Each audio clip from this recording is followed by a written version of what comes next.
बांग्लादेश में कई जगहों पर बम धमाके हुए हैं। राजधानी ढाका में अलग अलग जगहों पर ब्लास्ट हुआ है।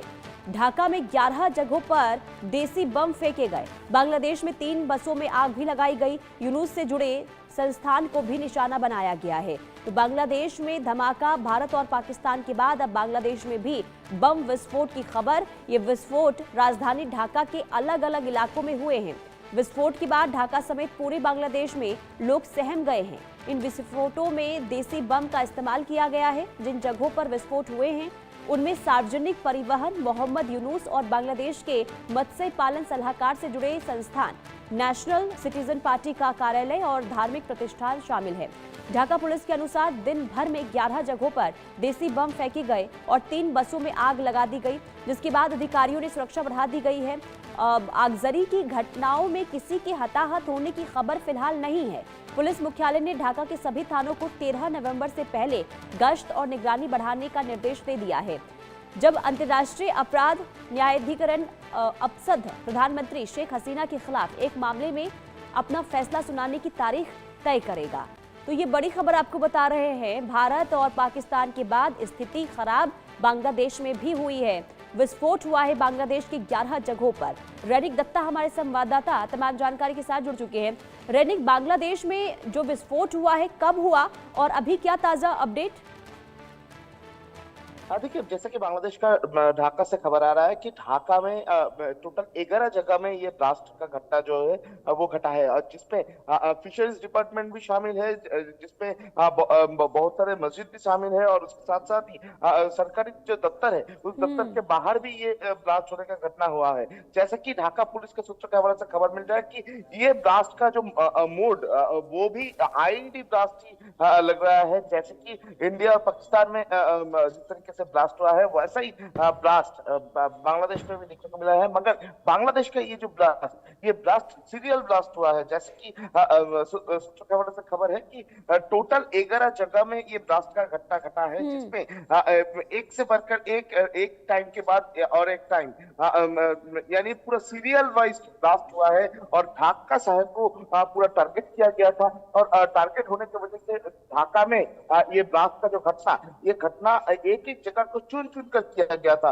पूरा लोकेशन जो है वो मार्क किया गया था, उसके बाद ही ये ब्लास्ट का घटना जो है वो अंजाम दिया गया था, ऐसा पुलिस के से खबर मिल रहा है। पूरा ये जो घटना है, इस घटना का जांच ढाका पुलिस की तरफ से किया जा रहा है। ढाका पुलिस का एक स्पेशल यूनिट तैयार किया गया है, जिसकी तरफ से ये ब्लास्ट का जांच किया जा रहा है। जैसे कि सूत्रों के हवाले से खबर है कि ये पूरा जो घटना के पीछे कौन हो सकता है, कारण क्या हो सकता है, ये सबसे महत्वपूर्ण सवाल है। क्योंकि अगर देखा जाए तो भारत में जिस तरीके से दिल्ली में ब्लास्ट हुआ है, इसके अलावा पाकिस्तान में जिस तरीके से ब्लास्ट हुआ है, उसी तरीके से उसी तरीका अपनाते हुए बांग्लादेश में भी ये घटना जो है उसको देखा जा रहा है। क्योंकि बांग्लादेश का ये जो ब्लास्ट का स्टाइल, जिस तरीके से ये ब्लास्ट हुआ है, जिस तरीके से ये ब्लास्ट का एक्सप्लोसिव इस्तेमाल किया गया है, उसी को देखते हुए बांग्लादेश का जो स्पेशल यूनिट उनके तरफ से कहा जा रहा है, फॉरेंसिक जो एक्सपर्ट है उनके तरफ से कहा जा रहा है कि ये आईईडी ब्लास्ट है, और जो आईईडी ब्लास्ट का जिस तरीके से हुआ है ये सीरियल ब्लास्ट किया गया है, यानी पहले से प्री प्लान किया गया था। ये प्री प्लान होने का कारण क्या है? क्योंकि कुछ समय बाद ही बांग्लादेश में इलेक्शन होने वाला है। मोहम्मद यूनुस का गवर्नमेंट चल रहा है, और ये इंटरिम गवर्नमेंट के टाइम पे इलेक्शन का प्रिपरेशन भी दिया जा रहा है। ठीक इलेक्शन के पहले इस तरीके का सीरियल ब्लास्ट, इसके पीछे कारण क्या हो सकता है, यही सबसे महत्वपूर्ण अभी सवाल है। मगर पुलिस के सूत्रों की ओर से खबर है कि ये ब्लास्ट का घटना में किसी भी लोगों का नुकसान नहीं हुआ है। बहुत सारे सामानों का नुकसान हुआ है, गाड़ियों का नुकसान हुआ है, दुकान पाट का नुकसान हुआ है, मगर किसी कैजुअलिटीज या किसी लोगों का इंजुरी इस घटना में नहीं हुआ है, ऐसा पुलिस की तरफ से कहा जा रहा है। मगर इसका जो इम्पैक्ट बहुत ज्यादा नहीं था, इस आईडी का जो इम्पैक्ट ये बहुत ज्यादा नहीं था, और इसी वजह से लोगों के कोई हादसा नहीं हुआ है, कोई लोगों का कैजुअलिटीज नहीं हुआ है, ऐसा पॉलिटिकल एक्सपर्ट की तरफ से कहा जा रहा है। मगर ये घटना के पीछे कारण क्या है, यही सबसे महत्वपूर्ण अभी सवाल है। बांग्लादेश में इलेक्शन के पहले इस तरीके का सीरियल बॉम्बास्ट, इसके पीछे कारण क्या हो सकता है, यही सबसे महत्वपूर्ण सवाल है। और रैनिक, इलेक्शन से पहले धमाका, दूसरा यूनुस जिस संस्थान से जुड़े हैं वहां पर धमाका, धार्मिक स्थलों को निशाना बनाना, सरकारी इमारतों को निशाना बनाना, इससे क्या समझ आ रहा है कि कौन हो सकता है इसके पीछे? देखिए, एकदम ढाका है बांग्लादेश की राजधानी, और राजधानी में एकदम 11 जगह पर सीरियल ब्लास्ट करना, जिसपे धार्मिक स्थल शामिल है, जिसमें मोहम्मद यूनुस का दफ्तर शामिल है, जिसमें गवर्नमेंट का दफ्तर शामिल है, जिसमें फिशरीज दफ्तर शामिल है, उस जगह पर सीरियल ब्लास्ट करना, इसके पीछे कोई संगठन हो सकता है, इसके पीछे कौन है, ये बहुत ही इंपॉर्टेंट सवाल है, और इसी को ढूंढने का काम अभी पुलिस की तरफ से फिलहाल किया जा रहा है।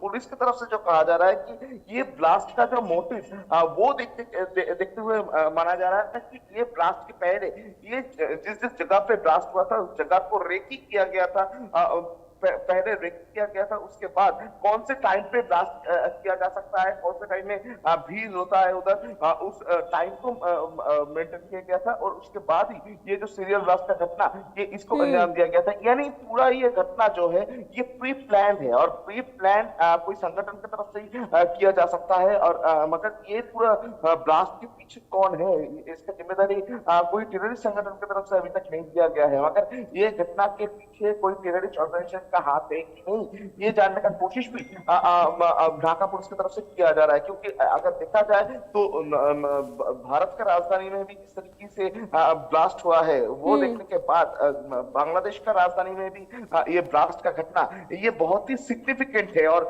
इसी को देखते हुए बांग्लादेश का पुलिस की तरफ से बहुत ही गहरे तरीके से जांच किया जा रहा है, और ये घटना के पीछे कोई कौन कौन शामिल है, क्या कारण है, मोटिव क्या है, वो जानने का कोशिश अभी पुलिस की तरफ से किया जा रहा है। और इतने परिमाण विस्फोट किस तरीके से बांग्लादेश का जो राजधानी उस जगह में पहुंचा, इसके ऊपर भी सवाल पैदा हो रहा है, उसको लेकर भी जांच जो है वो एजेंसी की तरफ से किया जा रहा है।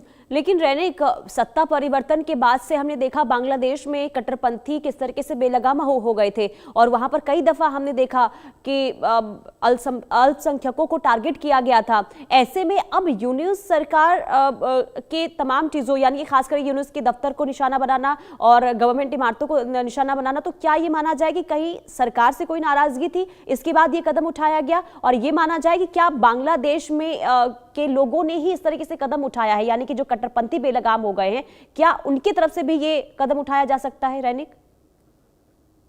हाँ, एकदम ही देखिए, आपका जो सोच है वो एकदम सही है, क्योंकि एक तरफ अगर देखा जाए तो मोहम्मद यूनुस सत्ते में आने के बाद से बांग्लादेश में कट्टरपंथियों का राज देखने को मिला था, मगर दूसरी तरफ अगर देखा जाए तो जितना दिन जा रहा है उतना ही मोहम्मद यूनुस के खिलाफ में बांग्लादेश का जो आम जनता उनका आवाज भी बुलंद हो रहा है। क्योंकि बांग्लादेश में जिस तरीके से कट्टरपंथी राज चल रहा है, जिस तरीके से लॉ एंड ऑर्डर सिचुएशन नष्ट हो रहा है, जिस तरीके से बांग्लादेश में इलेक्शन को डिले किया जा रहा है, उसी को देखते हुए मोहम्मद यूनुस के ऊपर नाराजगी जो है वो साफ नजर आ रहा है आम जनता के मन में। तो ये घटना के पीछे आम जनता का, बांग्लादेश का नागरिक का, या तो बांग्लादेश के जो कट्टरपंथी थे उनका हाथ भी हो सकता है। क्योंकि दूसरी तरफ अगर देखा जाए तो मोहम्मद यूनुस जो है वो लगातार बांग्लादेश में जो लॉ एंड ऑर्डर सिचुएशन उनको वो अगर खराब हो जाए तो मोहम्मद यूनुस के लिए वो बेहतर होगा, क्योंकि मोहम्मद यूनुस लगातार चाहते हैं कि बांग्लादेश में इलेक्शन को टाला जाए। तो बांग्लादेश में इलेक्शन का टालने का एक प्लानिंग भी